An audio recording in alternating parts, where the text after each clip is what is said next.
అందరికీ praise lord. November 15 ఈరోజు దేవుని వాగ్దానము. దుఃఖపడువారు ధన్యులు, వారు ఓదార్చబడుదురు.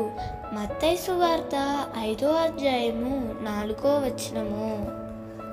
కన్నీటితో విత్తువాడు సంతోషగానంతో పంట కోయును అని దేవుని వాక్యం సెలవిస్తుంది.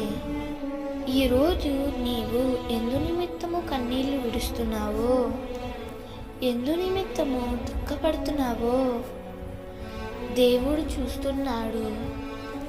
నీ పడక మీద నీవు కారుస్తున్న కన్నీరు, నీ హృదయంలో పడుతున్న వేదన ప్రభువు తప్పక దృష్టిస్తున్నాడు.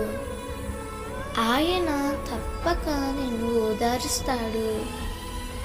నీ దుఃఖ దినములు సమాప్తపరిచి సంతోషగానముతో దేవుని జవాబును అనుభవించబోతున్నావు.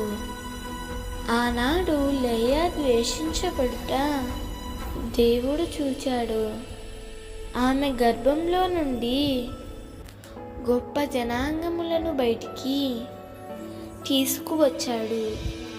చరిత్రలో గొప్ప స్థానాన్ని లేయాకి ఇచ్చాడు.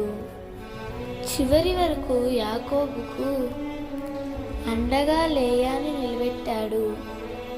ఒకప్పుడు ద్వేషింపబడిన లేయాను ఆమె కన్నీటిని చూచిన దేవుడు యేసుక్రీస్తు వంశంలోనే ఒక ప్రత్యేకమైన స్త్రీగా నిలబెట్టుకున్నాడు.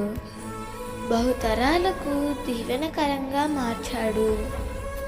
ప్రియమిత్రమా, నీ జీవితంలో కూడా దేవుడు గొప్ప కార్యాలు చేయబోతున్నాడు.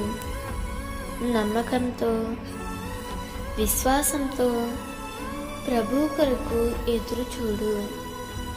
దేవుడు ఈ వాగ్దానము నీ జీవితంలో నిశ్చయముగా నెరవేర్చునుగాక. ఆమేన్.